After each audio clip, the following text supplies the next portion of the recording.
Hi friends, welcome back to my YouTube channel Techie Bees.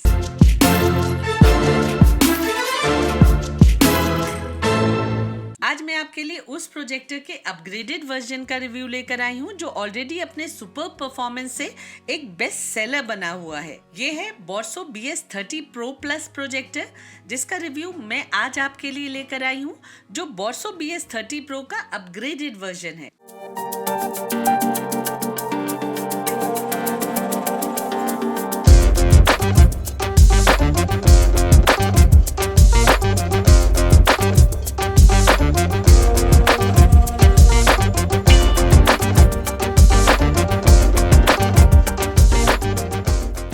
आज इस video में आप जानेंगे कि क्या ये नया वेरिएंट सचमुच बोर्सो BS30 Pro से बेटर है और इसमें आपको कौन से नए फीचर्स मिलते हैं। इस प्रोजेक्टर की परचेज लिंक आपको वीडियो के नीचे डिस्क्रिप्शन बॉक्स में मिल जाएगी, आप इसे वहां से खरीद सकते हैं। तो चलिए अब इस प्रोजेक्टर की अनबॉक्सिंग स्टार्ट करते हैं।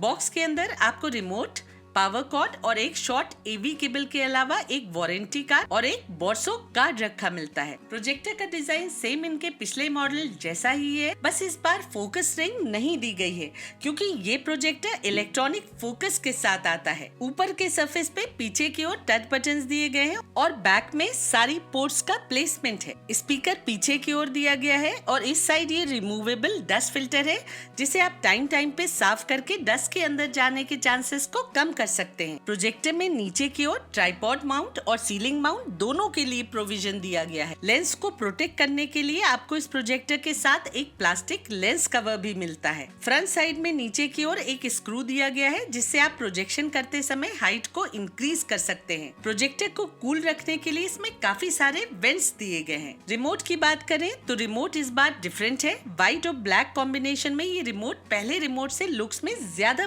प्रीमियम दिखता है। रिमोट में इस बार फोकस एडजस्ट करने के बटन्स को इंक्लूड किया गया है। कनेक्टिविटी की बात की जाए तो इस प्रोजेक्टर में ब्लूटूथ वर्जन 5.0 और डुअल बैंड वाईफाई के अलावा इसमें 2 USB पोर्ट्स और 2 HDMI पोर्ट्स दी गई हैं। इसके अलावा इसमें AV पोर्ट, ईथरनेट पोर्ट और हेडफोन जैक भी दिया गया है। अब बात करते हैं इस प्रोजेक्टर के फीचर्स और स्पेसिफिकेशंस की। कंपनी के अकॉर्डिंग इस फुल HD प्रोजेक्टर की पीक ब्राइटनेस 10,000 ल्यूमेंस या फिर 1010 ANSI ल्यूमेंस है। लैंप लाइफ 50,000 आवर्स है और कंट्रास्ट रेशो 18,000:1 है। कंपनी के अकॉर्डिंग इस प्रोजेक्टर को आप मैक्सिमम 300 इंचेस और मिनिमम 45 इंचेस तक की स्क्रीन पे प्रोजेक्ट कर सकते हैं। इसमें 6D कीस्टोन करेक्शन के अलावा इलेक्ट्रॉनिक जूम भी दिया गया है। ये प्रोजेक्टर वाईफाई 6 के साथ आता है और ये 2.4G के साथ साथ 5G सिग्नल्स भी सपोर्ट करता है। ये एक एंड्रॉइड प्रोजेक्टर है जो 9.0 पे रन होता है। इसमें वाईफाई और मीराकास्ट के फीचर्स दिए गए हैं। इसमें 1GB रैम और 8GB का स्टोरेज मिलता है। ऑडियो के लिए इस प्रोजेक्टर में 3 वॉट्स का स्पीकर दिया गया है। ये प्रोजेक्टर रेड और ब्लू ग्लासेस के थ्रू 3D कंटेंट को सपोर्ट करता है। तो ये थी कंपनी क्लेम्ड स्पेसिफिकेशंस। अब आते हैं इसके रियल परफॉर्मेंस पे। इस प्रोजेक्टर में आपको इलेक्ट्रॉनिक फोकस मिलता है। प्रोजेक्टर को स्क्रीन साइज के अकॉर्डिंग सेट करके आपको रिमोट में दिए गए फोकस बटन्स के थ्रू फोकस एडजस्ट करना होता है। आपको इस प्रोजेक्टर पे 96% तक ब्लर फ्री इमेज मिल जाती है। 4 से 5% तक का ब्लर आमतौर पे आपको हर बजट प्रोजेक्टर पे देखने को मिलता ही है, वो नॉर्मल होता है। इसमें 4D कीस्टोन करेक्शन दिया गया है। अगर आप साइड से प्रोजेक्शन कर रहे हैं तो आप इस इलेक्ट्रॉनिक कीस्टोन करेक्शन की मदद से परफेक्ट रेक्टेंगुलर स्क्रीन बना सकते हैं। ये प्रोजेक्टर 10 फीट की डिस्टेंस से 100 फीट के आसपास की स्क्रीन बना देता है। अगर आप 150 इंचेस की स्क्रीन बनाना चाहते हैं तो आपको प्रोजेक्टर को स्क्रीन से लगभग 15 फीट की दूरी पे रखना होगा। अब आते हैं इस प्रोजेक्टर की ब्राइटनेस पे। तो हालांकि ये one of the brightest projectors की कैटेगरी में आता है, लेकिन कंपनी ने इसकी ब्राइटनेस की बहुत ही ज्यादा एग्जैजरेटेड वैल्यू दी है। अगर हम इस प्रोजेक्टर को इनके पिछले मॉडल से कंपेयर करें तो इस प्रोजेक्टर में कुछ बहुत ज्यादा नोटिसेबल ब्राइटनेस का डिफरेंस देखने को नहीं मिलता है। बोर्सो BS30 ऑलरेडी काफी ब्राइट प्रोजेक्टर था और इस प्रोजेक्टर की ब्राइटनेस उससे थोड़ी ही ज्यादा है, लेकिन ये भी सच है कि इस समय सब 29K की कैटेगरी में ये ब्राइटेस्ट प्रोजेक्टर है। ऐसे तो किसी भी अच्छे प्रोजेक्टर में नॉर्मल कंटेंट काफी अच्छे लगते हैं, लेकिन जब बात आती है नेटफ्लिक्स, प्राइम वीडियो और डिज्नी प्लस के डार्क सीन्स की, तो वहाँ ही ब्राइटनेस का रियल टेस्ट होता है। नॉर्मल कंटेंट्स में अच्छी ब्राइटनेस डिस्प्ले करने वाले प्रोजेक्टर्स भी इन एप्लीकेशंस के डार्क सीन्स में बहुत अच्छा परफॉर्मेंस नहीं दे पाते हैं। लेकिन इस प्रोजेक्टर की सबसे अच्छी बात यह है कि ये डार्क सीन्स में भी अच्छी ब्राइटनेस डिस्प्ले कर लेता है। एक पार्शियली इल्यूमिनेटेड रूम में भी इस प्रोजेक्टर का परफॉर्मेंस बहुत बढ़िया लगता है। आप इस प्रोजेक्टर को टीचिंग और प्रेजेंटेशंस के लिए भी कंफर्टेबली यूज कर सकते हैं, लेकिन इस बात से ये बिल्कुल भी मत समझिएगा कि आप इसे सनलाइट में भी यूज कर सकते हैं, क्योंकि कोई ब्राइट टीवी भी सनलाइट में अच्छा परफॉर्मेंस नहीं देगा। हाँ, आप इसे 20 वॉट्स तक के लाइट में यूज कर सकते हैं। आपको स्क्रीन पे अच्छी विजिबिलिटी मिल जाएगी। कलर रिप्रोडक्शन की बात की जाए तो इस पे आपको अच्छी कलर वाइब्रेंसी देखने को मिल जाती है। इस प्रोजेक्टर पे मूवी देखना बहुत ही बढ़िया लगता है, बिल्कुल सिनेमा हॉल वाली ही फील आती है। मूवीज इस पे बहुत अट्रैक्टिव लगती हैं। पिक्चर्स थोड़ी सी सॉफ्ट दिखती हैं, जो एक सिनेमैटिक फील देती हैं। ब्लैक्स की बात की जाए तो वो एक प्रोजेक्टर के हिसाब से डीप दिखते हैं और वाइट भी अपने प्योर फॉर्म में दिखाई देते हैं।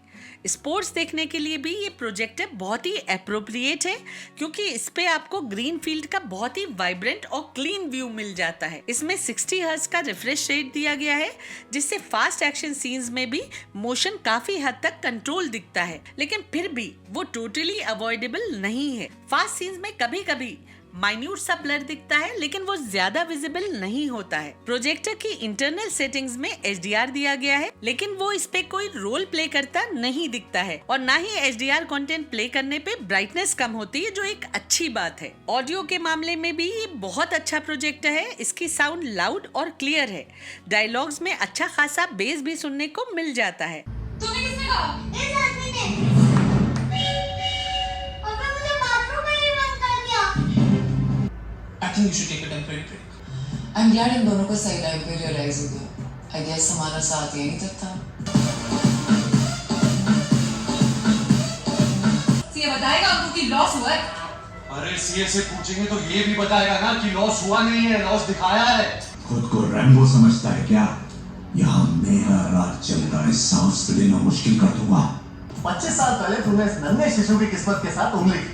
मैं बनने वाला था राजा, लेकिन तूने मुझे अपनी तरफ फटीचर बना दिया। तू सपना देख रहा है, अंग्रेजी में इसे नाइटमेयर कहते हैं। इसके अलावा इस प्रोजेक्टर में HDMI ARC दिया गया है, जिससे आप इस प्रोजेक्टर को किसी भी साउंड बार से कनेक्ट करके हाई क्वालिटी में साउंड एंजॉय कर सकते हैं। अरे ये कौन सी भाषा बोल रहे हैं आप लोग? संस्कृत।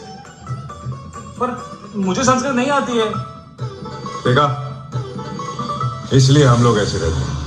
मीराकास्ट इस प्रोजेक्टर पे अच्छे से काम करता है। आप अपने वीडियोस और फोटोज को बड़ी स्क्रीन पे प्रोजेक्ट करके अपनी फैमिली के साथ अच्छे से एंजॉय कर सकते हैं। रही स्मार्टनेस की बात, तो ऐसे तो ये एंड्रॉइड 9.0 पे रन होने वाला प्रोजेक्टर है, लेकिन इसमें भी ऑफिशियल एंड्रॉइड नहीं मिलता है। इस प्रोजेक्टर की अच्छी बात ये है कि इस पे आप हॉटस्टार और यूट्यूब दोनों के कंटेंट्स को हाई रेजोल्यूशन में देख सकते हैं। इसके अलावा इसमें एक एप्लीकेशन दिया गया है, जिसमें आपको सोनी के सारे चैनल्स हाई क्वालिटी में देखने को मिल जाते हैं। लेकिन इसके बावजूद अगर आपको नेटफ्लिक्स, प्राइम वीडियो और दूसरे एप्लीकेशंस हाई रेजोल्यूशन में देखने हैं, तो उसके लिए आपको इसके साथ एक एंड्रॉइड टीवी बॉक्स या फिर टीवी स्टिक लेनी होगी। मैंने इस वीडियो में Xiaomi की 4K स्टिक यूज की है और प्रोजेक्शन सिंपल 130 इंच की वाइट स्क्रीन पे किया है। अगर आप इनलाइट की ग्रे स्क्रीन पे इस प्रोजेक्टर को प्रोजेक्ट करेंगे तो कंट्रास्ट और ज्यादा इनहैंस हो जाएगा, जिससे पिक्चर क्वालिटी और अट्रैक्टिव लगेगी। आप इस प्रोजेक्टर से अपना DVD player, play station, set top box, Android TV box, fire TV stick सभी कनेक्ट कर सकते हैं। PS5 के थ्रू आप इस पे 1080p at 60 हर्ट्ज में गेम्स खेल सकते हैं। गेमिंग इस पे स्मूथ और लैग फ्री होती है, इसलिए आप इस पे कैजुअल गेमिंग अच्छे से एंजॉय करेंगे। इस प्रोजेक्टर के फैन की नॉइस की बात की जाए तो वो ऑडियो की एब्सेंस में कभी कभी प्रोमिनेंटली सुनाई देती है। दरअसल इस प्रोजेक्टर में फैन की वेरिएबल स्पीड रखी गई है। जब चलते चलते प्रोजेक्टर थोड़ा हीट अप हो जाता है तो फैन तेजी जिससे फुल स्पीड में चलकर उसे कूल करता है। फैन की वेरिएबल स्पीड प्रोजेक्टर को यूज के दौरान कूल रखती है, लेकिन आपको भी ध्यान रखना होगा कि प्रोजेक्टर को ऐसी जगह पे रखें जहां फैन की हवा उस पे डायरेक्टली पड़कर प्रोजेक्टर के अंदर से आती गर्म हवा को डिस्प्लेस कर सके। नहीं तो प्रोजेक्टर उसी गर्म हवा को अंदर घसीटता रहेगा, जिससे प्रोजेक्टर कूल नहीं होने पाएगा। प्रोजेक्टर की लाइफ को एनहांस करने के लिए उसे फुली वेंटिलेटेड एरिया में ही रखना चाहिए। इसके अलावा उसे डस्ट से भी प्रोटेक्ट रखें। जहाँ तक इस कंपनी की आफ्टर सेल सर्विसेज का सवाल है तो वो काफी रिलायबल है।